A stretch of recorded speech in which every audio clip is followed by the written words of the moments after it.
Hello and welcome to Interpreting India. I'm Srinath Raghavan, and this is a podcast presented by Carnegie India. Every 2 weeks, we bring to you voices from India and around the world as we unpack the role of technology, the economy, and foreign policy in shaping India's relationship with the world. In the light of the recent coronavirus outbreak, we are now recording and producing episodes of Interpreting India remotely. In May this year, tensions flared up between India and Nepal as India opened up a road passing through a disputed section of the Indo-Nepalese border.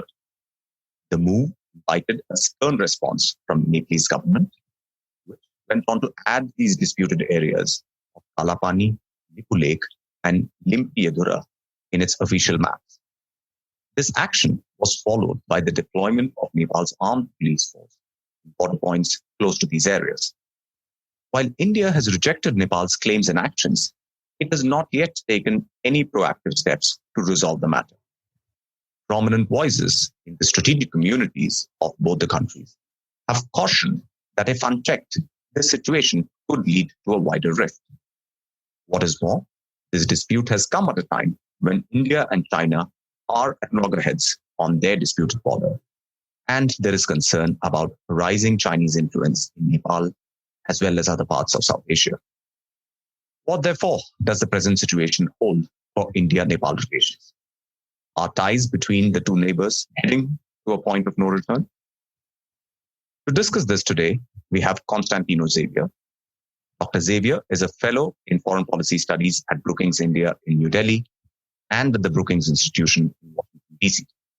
His research includes India's foreign and security policies as a regional power, the issue of connectivity and security in South Asia and Indian Ocean regions, as well as how India's democratic values and institutions influence its external engagements. Tino has previously worked at the Brookings Institution in Washington, D.C., as a media correspondent in the South Asian region, and as an advisor to the Embassy of Portugal during the Portuguese presidency of the European Union. He has held fellowships at the Institute of Defense Studies and Analysis and the Observer Research Foundation in New Delhi. He has also received prestigious research awards from the United States Fulbright program. Tino, welcome to the podcast. Great to have you with us today. Thank you, Srinath. Let's start with a little bit of background. Could you describe what the main sort of contours of the recent dispute between India and Nepal are? Clearly, this is not something which has come as a bolt out of the blue. There's a bit of a background. But could you just begin by giving our listeners a sense of how the situation has developed and why it has taken the particular turn that it has? Yeah, it's you're absolutely right. It's not something that is surprising to people that have been following India-Nepal relations. In fact, you could say that this goes back to the mid-19th century, to a series of treaties then signed between the Raj and the Kingdom of Nepal. And a little issue, which basically is a territory of around 500 square kilometers at the tri-junction between India, Nepal, and China on the western border of Nepal in the state of Uttarakhand, in the Indian state of Uttarakhand.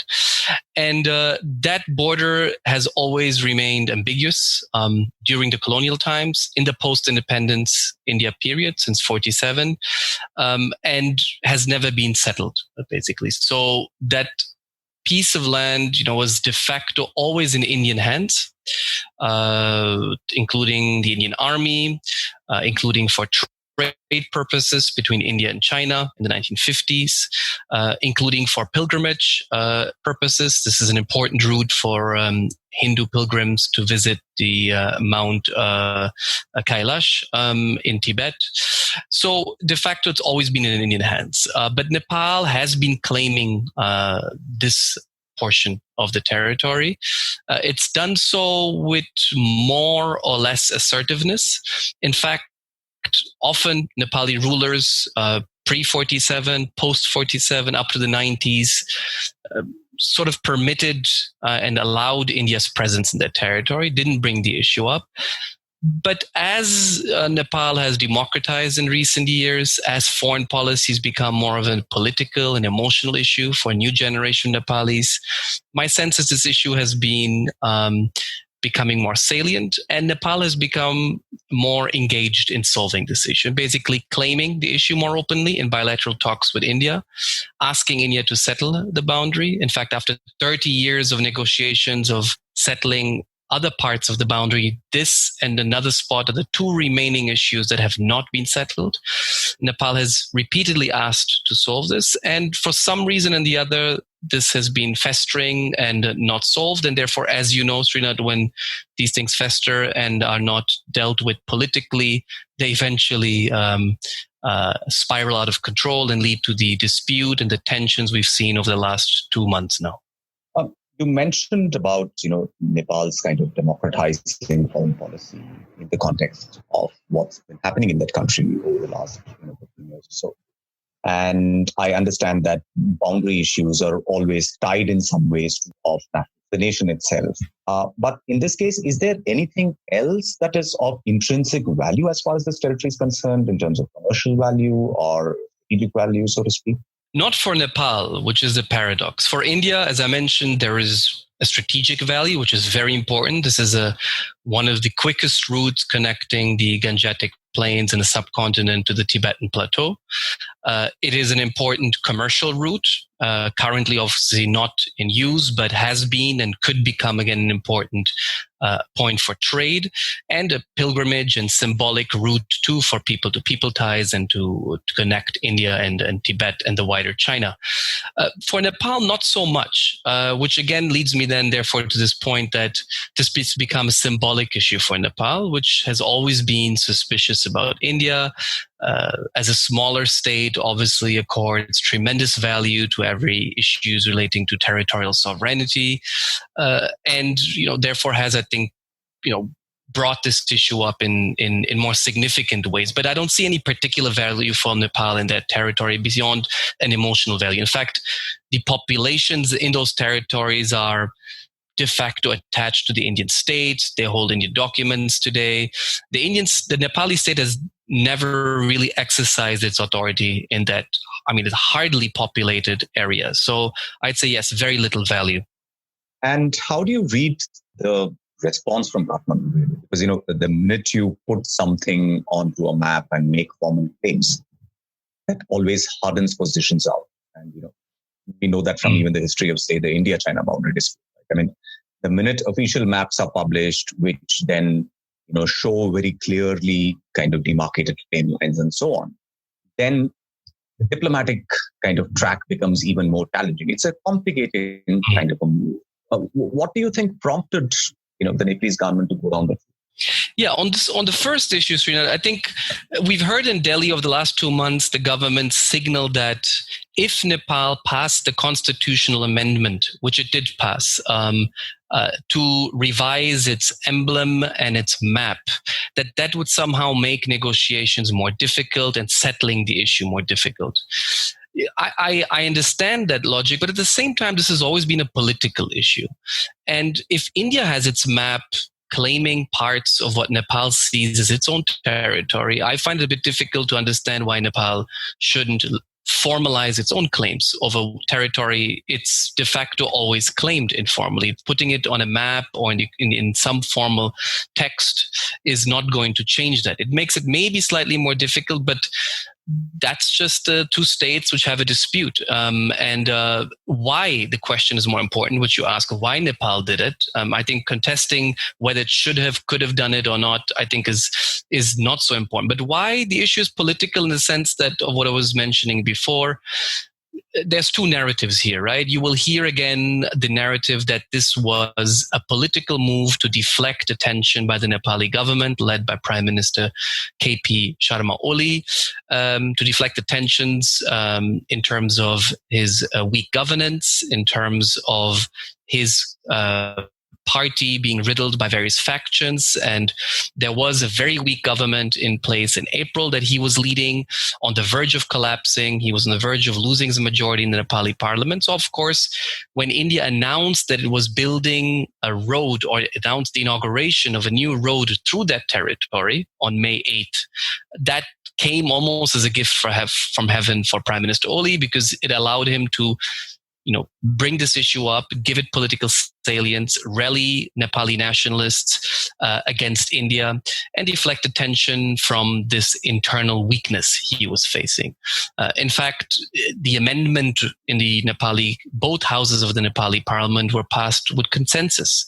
This shows you the salience of this issue within Nepal, where even his hardest opponents, from a Prime Minister Prachanda to even parties of the minorities in the south, the Madheshi parties, which traditionally are more friendly towards India, every single member of parliament voted in favor of this amendment, knowing it was a political game, but this shows to you how important this Nepali and emotional issue is for that country. Now, that's one narrative you will hear, that he therefore use this tactically, cynically, if you want to deflect attention. You'll hear another narrative that this was an issue that was created by China. In fact, the constitutional amendment in Nepal came a few weeks after the escalation in the India-China standoff in the region of Ladakh in Himalayas. So there's a whole narrative, suggesting that this was instigated by the People's Republic of China, that Prime Minister Oli, being close to China, tried to bring the Chinese on board and therefore was somehow used as a proxy to create trouble for India on another front. But I think there's a third narrative which we sometimes forget, which relates, Srinath, to what you were saying before. If you don't solve these issues early on, there will be many opportunities for them to become politicized sooner or later. So even without an India-China standoff, even without a weak government led by Prime Minister Oli, sooner or later this would have happened, this escalation and this claim from Nepal. Because India had promised, India in fact recognizes there's a problem. India in many statements since the 1990s recognizes that there is a boundary to be settled and territory that is ambiguous, and has promised to hold talks, most recently at the foreign secretary level, but then dilly-dally, delayed, we don't know. But for a fact, we know that since 2015, the Nepal government twice asked for this issue to be solved at the appropriate forum that had been agreed between both countries, and that India didn't respond. We don't know why, but the fact is that it didn't. And, when you don't, this is exactly what happens. The diplomatic track didn't work, so the political track took precedence. I want to come back to the question of what role, if any, of China in this particular context is. And I do want to sort of spend some time unpacking that. But let me just push you a little bit more in terms of the state of play between India and Nepal, clearly from the year that you mentioned, 2015. In some ways seems to have been an important kind of turning point with the sort of crisis that we had. So how do you think the bilateral relationship really has held up over the last 5 years or so? And is what's happening now, does it fit the broad pattern, or is it a bit of an aberration? How do you read the overall trend and situate the current sort of crisis within that? Yeah, Srinath, I think, sometimes people ask me, why do you work so much on Nepal? Why do you focus so much on it? And I think it's one of the most exciting issues facing India. And even if you're interested in geopolitics, in democratization, as I mentioned before, of Nepal, in post-reconciliation, because Nepal went through a war for more than 10 years. If you look at spheres of influence between two great powers, India and China, this has all the ingredients to understand really how international politics operate, the importance of history, the importance of people-to-people ties that transcend the state-to-state official relationship. So what's playing out in Nepal, just to give you a bit, I think, the context of how the India-Nepal relationship is being stressed and coming under a moment of change, I see, is that you had a traditional relationship between India and Nepal that worked till the 1990s, where India was really a predominant, if not almost the only significant player in whatever happened in Nepal, whether it was the developmental imperatives of the country, the economic agenda, economic assistance through development cooperation, political micromanaging. India has played that game and could afford to play that game at ease in Kathmandu for many decades. what really changed and what is fascinating is that you have an opening of that country towards many other fronts since the 1990s and particularly since the late 2000s. You have an opening towards China through stronger diplomatic relations, political relations. China-Nepal trade has increased. China is now the largest foreign direct investor source in Nepal. If you look at development cooperation, again, China has surpassed India's support to Nepal. So you really see a clash of spheres of influence, a reactivation of what used to be a Chinese sphere of influence historically, but is coming out stronger now.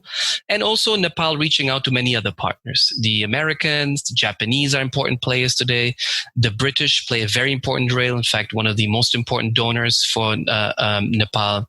So you have many more actors, and that's making the Nepal a very interesting place to observe how these various powers and actors worldwide are trying to shape the political and economic and connectivity future of that Himalayan, country which used to be completely landlocked. But on the India front, I think there's two approaches which are coming to clash here. There's the old approach, which reflects that old India-Nepal policy until the 1990s, which is based on politics, on security, on military relations, on a geostrategic understanding of Nepal.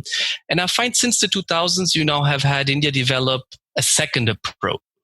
That is much more focused on economic interdependence, infrastructural connectivity. The India-Nepal border is on paper an open border, according to the 1950 treaty. But in reality, if you visit it, I visited it actually for the first time earlier this year, and I was astonished because the infrastructure is abysmal. You can't really cross that border by any account. That border is actually not open in terms of mobility, whether it's physical, railways, roads, the hydroelectric potential that was never properly explored, optic fiber links that don't exist or were laid in the 1990s but have not been upgraded. So that second approach I see taking now having more emphasis in India. And that's not a 2015 story or a Modi government story. That started in the 2000s. But I see India torn to deal with this new Nepal and this new China in Nepal. And I think that leads then to this crisis where you're focusing on a territorial dispute. You're focusing again on who's in power in Kathmandu. Will Prime Minister Oli survive or not? When I think the largest amount of your efforts should actually be going to the agenda of connectivity, interdependence on the border, where there have been interesting examples of progress. You now have a petroleum products pipeline connecting for the first time two countries in South Asia, connecting India and Nepal. You have energy being designated as a trade commodity for the first time between both countries, allowing for that hydropower potential of Nepal to be explored. You have a new railway track, finally, after decades, being reactivated for passenger railways between India and Nepal. You have new roads being built. You have new border posts that bring together customs, immigration, that facilitate trade. You now have Nepali products that can actually connect through Indian seaports at much greater ease because there's an electronic trading system now, which has been developed in the last 2 years between India and Nepal. So I think that's the future, but India is really torn, and that's the tension I see in India's Nepal policy. But would you agree that, we have also, which is to say New Delhi has also made some missteps in the way that politically it is sort of right? Particularly the 2015 crisis came about because of an overt kind of demand which was made by the Indian government vis-a-vis the constitutional provisions. And even if you assume that you did not have a weak government, this is the kind of a posture which was bound to create an anti-India sentiment, especially in the context of a democratizing country, as you rightly say. That's the political background. So in that sense, if you go back to the mid-2000s when India was involved in helping Nepal democratize in the Maoist conflict phase, to a period when, the political relationships between the two countries have come to this particular pass. I mean, do you think, is it fair to say that New Delhi also has some questions to answer about the manner in which it has dealt with Nepal politically? I mean, I accept all the other points about economic integration, infrastructure, etc. But perhaps there is something to be said about the manner in which we have dealt with Nepal. No, absolutely, Srinath. That's exactly my point about that first approach I was talking about, the political approach, the security approach, the geostrategic approach of interfering, micromanaging, trying to shape the political constellations in Nepal that, you could do for a long time and afford to do with resentment in Nepal. It's not that when you did it in the 1950s, by the way, when you did it in the 1970s, when you did it in the late 1980s, when you did it, like you mentioned, in the mid 2000s, and many crucial moments of political transition and liberalization sometimes and mostly of Nepal. India played a crucial role in engineering outcomes because it was the only player that could do that. No doubt that those are increasingly difficult today for many reasons. I think one reason is that the country now is stable. You've had 12 prime ministers in 12 years after the end of the civil war in Nepal between 2006 and 2016. Since 2017, now you've had a government that's been in place for more than 3 years. With a new constitution adopted in 2015, about which India may have reservations in terms of the inclusivity agenda and the democracy principle, which has always been there since the 1950s. Prime Minister Nehru early on has always cautioned Nepal and all of other neighbors, in fact, to the importance of creating systems of greater democratic representation, pluralism towards minorities, in many ways promoting the Indian model in these other countries, not through an issue of principle and morality, but because, the belief in India was that this would work and this would stabilize these countries and therefore would also be in India's interest. So therefore, it's not surprising to see many Indian officials saying that a more democratic Nepal will be a more stable Nepal and therefore will be also a Nepal that is in India's interest. But absolutely, I think what you see now is that first approach has diminishing returns. So Prime Minister Oli is in fact the political leader in Nepal that rode the wave of anti-Indianism during that blockade in 2015, comes to power in 2017, proclaims an India first policy in government, has an excellent relationship with Prime Minister Modi at the highest level, and now again, 3 years later, is being described by the Indian government as a problem, as someone that is pandering to China, as someone that has anti-India interests at heart. So this speaks to the, I think, point that the utility of, bringing up or down different factions in that first approach in India's Nepal policy is having decreasing returns and is actually often counterproductive because you're wasting your very limited diplomatic staff, your limited attention on the neighborhood. These are difficult countries. You have an understaffed foreign service. You have limited assets to work with in these countries. It's very difficult. The region is changing, in fact, as I was mentioning before, because China is offering so much more, is showing up as a reliable actor that, is helping these countries to finally embrace and implement their modernization strategies. Nepal's infrastructure financing needs are huge. So China is showing up, other countries are showing up. And you basically, if you keep following that first approach, whether it's through identity politics in the Terai in 2015, whether it is denying to buy hydropower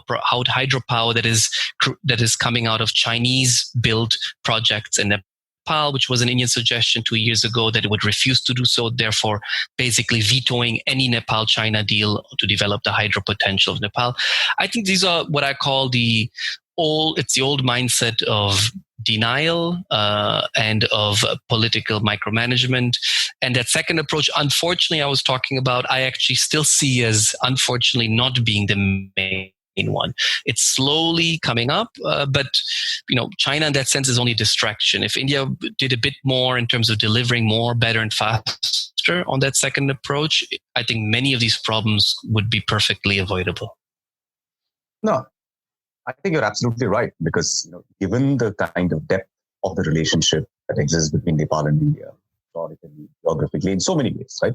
These are such intertwined countries and societies that it would be a pity if we sort of squandered so many of those strengths in the pursuit of, as you're saying, attempts to fix very small kind of details and try to get everything done the way that we want. I think you're absolutely right.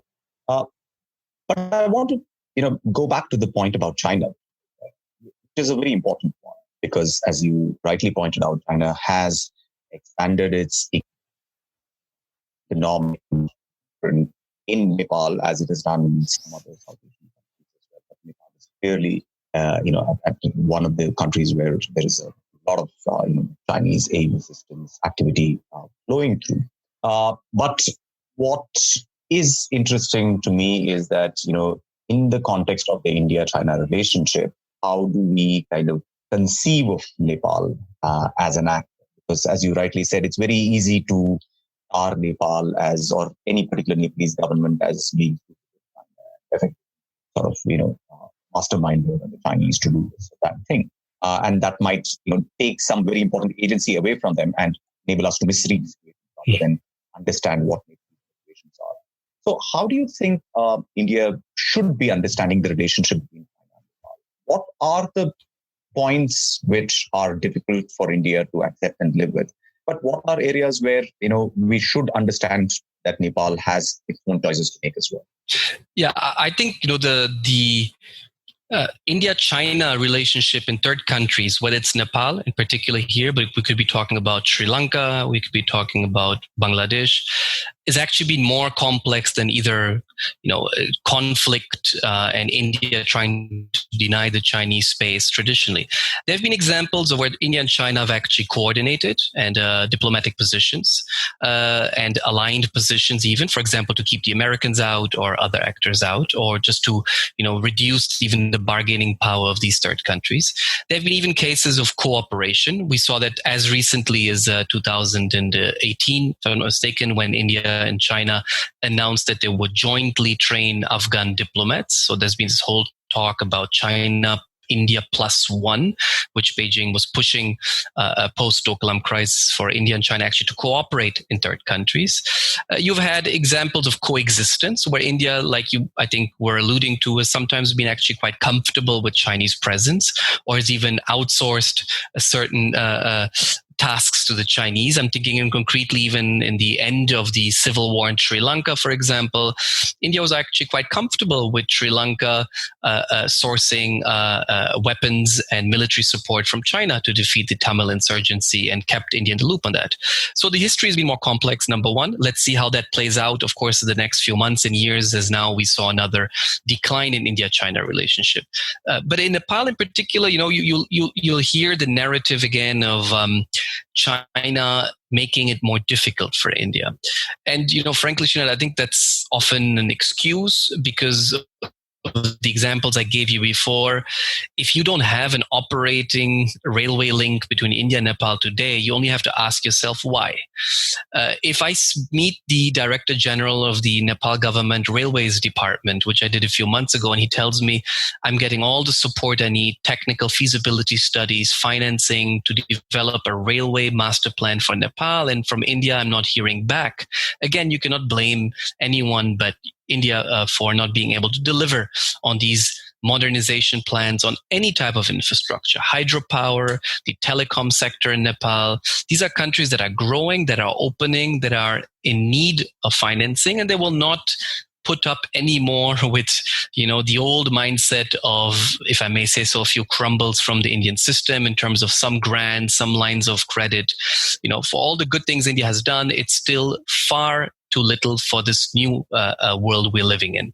So what you hear often is therefore that everything China does is a security threat to India. And that speaks to me often to the economic insecurities on the Indian side. For example, when the Maldives signed a free trade agreement with China, that was seen as a security threat. Now, the question is often, why is India not able to offer better trade deals to these countries and still has many products on its sensitive list? With Nepal, the relationship is a bit better. It's obviously basically two integrated economies.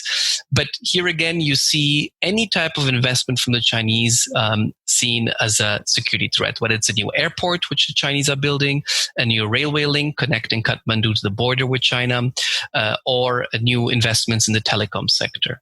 And, that easily then translate into this whole narrative again about China being an authoritarian state and playing politics in Nepal. And I think that's an aspect that needs a bit more study. I think A lot of what the Chinese are doing these days in Nepal is traditional public diplomacy. They're building their own support base. They're reaching out to journalists. They're reaching out to universities. They're creating their own Confucius institutes. They're connecting with political parties, which they had never done before. So they're doing normal outreach. I think, therefore, that should be accepted. At a more nefarious level, yes, the Chinese have also now learned the game of political interference and micromanagement. And I think there's a case there, first, that is maybe not the smartest game, which India is learning the tough way, that China is trying to, for example, now reportedly support Prime Minister Oli to remain in government. And, you see this old traditional micromanagement that the Chinese ambassador is doing, which frankly, Indian ambassadors have done for decades. And at the third level, I think, yes, there is a qualitative difference, I have to say, between India micromanaging and China micromanaging. You have now China, actively curtailing freedom of the press in Nepal, criticizing Nepali media for reporting on Tibet, on Xinjiang, on Hong Kong. You have the Chinese embassy actively, reaching out to political parties and creating workshops to sort of study the Chinese model of development, which was obviously a one-party-led authoritarian model. So I think that'll be a very interesting battle of ideas playing out in Kathmandu in the future. Now, my only concern is that, as India-China relations head south, as they seem to be in the wake of the recent standoff along the line of action control, then there will be an increasing tendency to look at our neighbors, if not primarily, certainly considerably through the lens of how their relationship with China impacts. In a sense, there is going to be this normal tendency. So my last question, therefore, to you is to say that, given the history, the geography, the cultural that India and Nepal have with each other, how do we arrest the slide? How do we prevent any kind of further drift into a situation which becomes much more difficult for us to handle? What do you think the two countries should focus on in order to build confidence and to say that, listen, there is space for everyone to pursue what their interests and choices are. But at the same time, we do believe that this relationship is a special relationship, because it is. I mean, I don't think either India or Nepal has. What do you think both countries should do in order to restore trust and confidence? Because it seems to me that this is, whichever way you look at it, a very special relationship. India and Nepal have a kind of a relationship that they simply do not have with any other third country.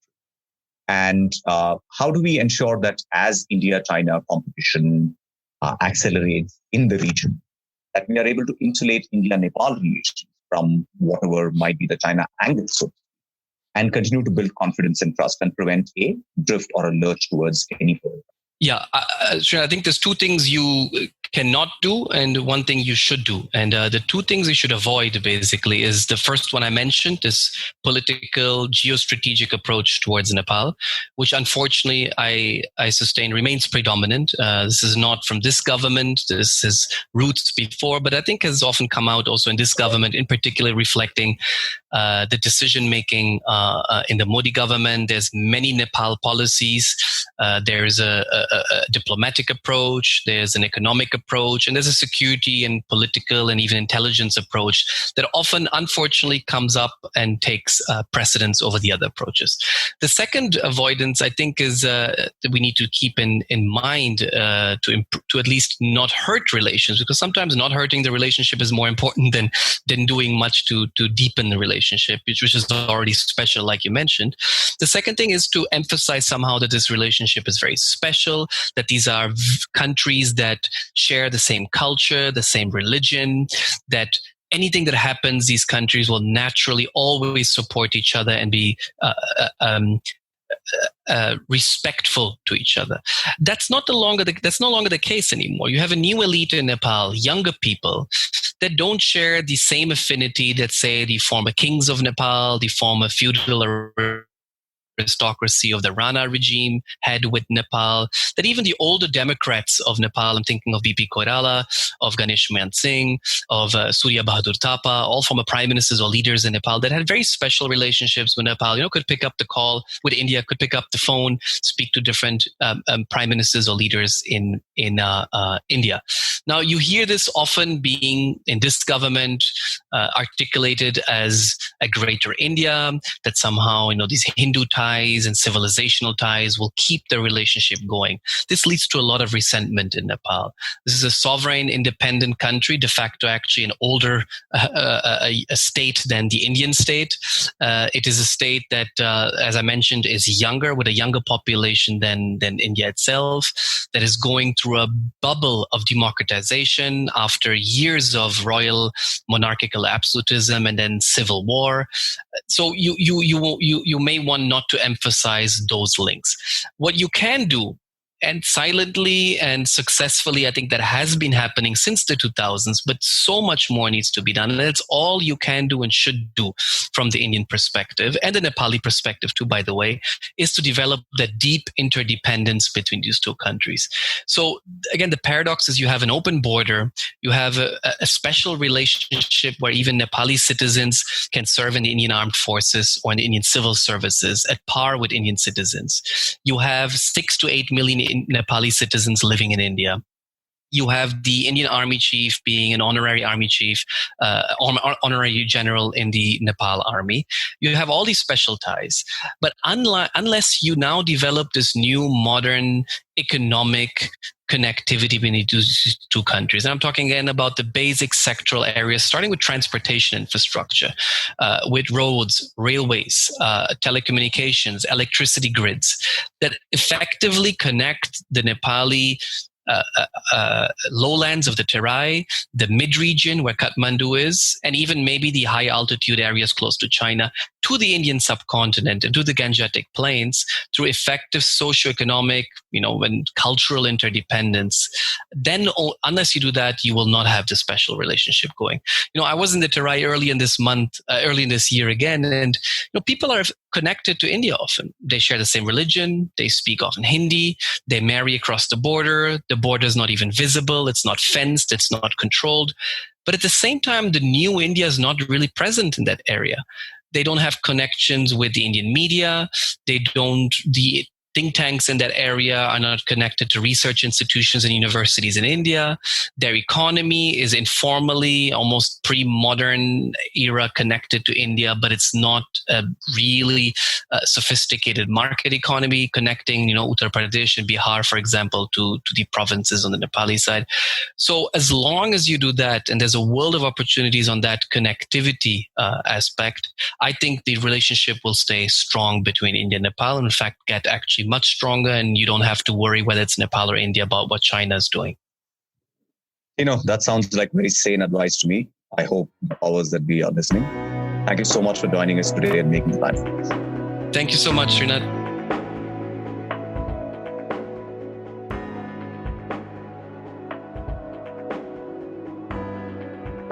Thank you for listening to this episode of Interpreting India.